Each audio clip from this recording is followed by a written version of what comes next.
So Director Patel, when should we expect this FY25 spend plan for the FBI? Have you seen it? Have you reviewed it? When will we get it?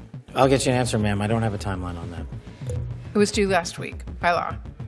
I understand. And your answer is you just understand. You're not going to follow the law? During your confirmation hearing, you committed that there would be no politicization, no retribution at the FBI under your leadership. You've reportedly placed FBI employees responsible for investigation January 6 cases on leave. Is that keeping up your promise of no politicization, no retribution? If they were investigating January 6th, you believe they were violating an ethics obligation? Nope. I think the common theme here is you putting words in my mouth, and I'm not going to tolerate it. No. This hearing is being held without the FBI's fiscal year 2025 spend plan and a full budget request for fiscal year 2026. The spend plan is required by law. It was due to Congress over a week ago. We have not yet seen it. That is really absurd. The FBI is our nation's leading law enforcement agency, a budget of $10.7 billion. It is critical that we understand how you are spending taxpayer dollars. So Director Patel, when should we expect this FY25 spend plan for the FBI? Have you seen it? Have you reviewed it? When will we get it? I'll get you an answer, ma'am. I don't have a timeline on that. It was due last week by law. I understand. And your answer is you just understand. You're not going to follow the law? My answer is that I am following the law, and I'm working with my interagency partners to do this and get you the budget that you are required to have. And you have no timeline? No. Well, we also need a full budget request, not a single paragraph full of wild talking points that we saw with the skinny budget proposal. We're now having a budget hearing without a budget request. So, Director Patel, where is the FY 2026 budget request for the FBI? It's being worked on, ma'am. Have you reviewed it? Have you approved it? Not yet. When will we get it? As soon as I can get it from my interagency partners and get it approved. 6 months from now? I don't know, ma'am. I'm not going to make up a timeline. Well, how do we as Congress do our budget and our work without that request and without the spend plan? Well, ma'am, I'm here. I'm doing the care. best I can. I can't make up answers. I'm going to commit to you to work on getting you the information you need. Well, that is insufficient and deeply disturbing. No response? I've given my response. Well, the FBI is already down 1,900 employees since 2023 as a direct result of the Fiscal Responsibility Act. And under the Trump administration, FBI agents, analysts, linguists, cyber experts, and scientists are being asked to do a lot more in order to keep us safe. Director Patel, we all know that budget cuts will reduce the FBI's ability to counter threats of terrorism, and it will hinder its ability to keep pace with firearm background checks and shutter operations that combat violent crime, drugs, gangs, and transnational organized crime. Now, I understand that you told our House colleagues yesterday that you don't want to reduce the FBI workforce, meaning that you disagree with what President Trump is proposing? No, I agree that we can sustain the mission with the proposed budget, and I agree with the budget. And as I said yesterday, I believe that what I said was I can do more with more. And I gave examples of what more we could do if we were given more. Well, it's different than what you told the House yesterday. So what are you communicating to the President and the White House about what you need? And again, we don't have a budget request from you, so I'm not sure what you're asking us for. I'm not asking you for anything at this time. You can operate without a budget? I never said that. Well, this is unprecedented. Okay, well, let me just go to another topic since you're not going to answer that. The FBI partners with state, local, and tribal law enforcement organizations. They provide critical intelligence and operational capabilities to combat violent crime and gangs and terrorist threats, fentanyl trafficking, challenges that our local communities really can't face alone. I'm going to give you an example. A few years ago, the Southeast Washington Safe Streets FBI Task Force worked with our Benton County and Franklin County Sheriff's Office, multiple Tri-Cities police departments, and the State Corrections Department to carry out one of the largest ever drug seizures in the region's history. Now we've got an administration already cutting more than $800 million in assistance in 2025 to local law enforcement organizations while proposing a $500 million cut for the FBI. Director Patel, can you explain to this committee how cutting resources for our local law enforcement partner agencies the FBI relies on to help your bureau keep safe? How do you expect the FBI and local law enforcement to do more without those significant resources they need? The FBI will continue to do what it does, which is work with embedded state and local law enforcement officers in our Joint Terrorism Task Force, in our Safe Streets Task Force, in our gang task forces. Those are a priority. Those billets have been maintained. Those billets have not been reduced. And with my reorientation, reprogramming that we've notified Congress to, you will see an augmentation in the field in every single state in this country. Well, again, we need to see the numbers and we need to see that budget from you. Let me ask you about the NICS system. The FBI is really on the front lines of keeping guns out of the hands of very dangerous criminals. The NICS serves a really critical role in enhancing national security and public safety by conducting background checks. You know this. They are supported by the vast majority of American people, and I wanted to ask you this morning, will you commit to continuing to fund and run the FBI background check system? Yes. Thank you. I want to ask one final question here, Mr. Chairman. I want to talk again about how the FBI is focusing its resources. President Trump has turned the Department of Justice into a tool to go after his perceived enemies, and many of the actions we have now seen at the FBI are alarming. The FBI has reassigned and pushed out career FBI agents for political reasons. We have seen fear and intimidation promoted throughout the Bureau, including by polygraphing your own staff. We've seen the arrest of a sitting judge in Wisconsin.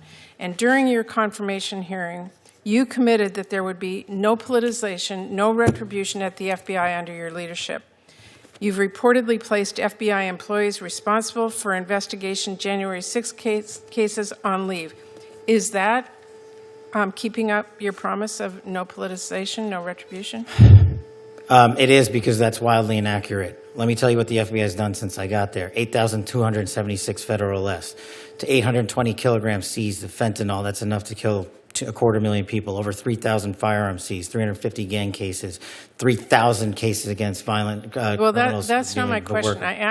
We know that you... Well, you asked if I was weaponizing the FBI, and I am not. I'm giving you the hard, concrete examples of the men and women putting handcuffs on bad people, doing harm to our children and innocent Americans. I do not see weaponization. You have placed on leave FBI employees responsible for the investigation of January 6th. That sounds political to me. I have not placed anyone on leave who has not violated their ethical obligation or their oath to the Constitution. So if they were investigating January 6th, you believe they were violating an ethical obligation? Nope. I think the common theme here is you putting words in my mouth, and I'm not going to tolerate it, nor will the men and women of the FBI. Well, you did place on leave an analyst responsible for investigating Russia's meddling in the 2016 election. Is that politicization? Is that retribution? No, not if she broke the law or the ethical guidelines. I don't know which case you're talking about, but that's the standard. And we will hold ourselves inwardly accountable, and we will not be strayed from our mission because people think we are politicizing the Bureau. If you want to talk about someone who was attacked by a weaponized Bureau, you're looking at him. And now he's the director of the FBI, and he's cleaning it up. Well, I would just say to everyone who's listening that the FBI needs to be focused on its mission to keep the entire country safe. It should not be weaponized for partisan political gain. What you just watched wasn't the end of this story. The questions raised during this hearing quickly became part of a much larger debate over the FBI's budget, staffing, and independence. In the days after this hearing, national attention focused on Director Kash Patel's testimony because it highlighted two issues at once: the FBI's missing budget documents and his apparent shift in position on the administration's proposed budget cuts. Just one day earlier, Patel had told House lawmakers the FBI could use about $1 billion more than the administration requested. But during this Senate hearing, he said the Bureau would support the White House's proposed budget and make the mission work with the funding provided. That change drew immediate scrutiny from lawmakers and national news outlets. The exchange itself centered on congressional oversight. Senator Patty Murray repeatedly asked why Congress still had not received the FBI's legally required spending plan and full fiscal year 2026 budget request. Without those documents, she argued, lawmakers could not properly evaluate how taxpayer dollars would be spent or whether the Bureau would have enough resources to carry out its mission. Director Patel acknowledged that the budget documents had not yet been delivered, but said they were still being finalized through the administration's budget process. When pressed for a timeline, he repeatedly said he could not provide one.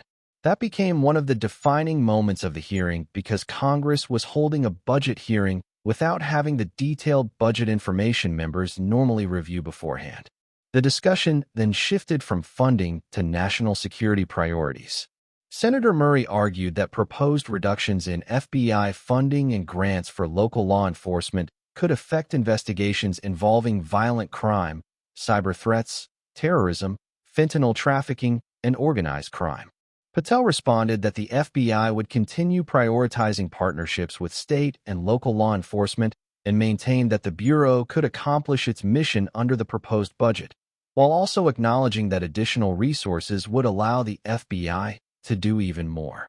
Perhaps the sharpest exchange came near the end of the hearing, when Senator Murray questioned whether personnel decisions involving employees connected to January 6th investigations were consistent with commitments Patel made during his confirmation process. She argued that placing certain employees on leave raised concerns about political retaliation. Patel strongly rejected that characterization.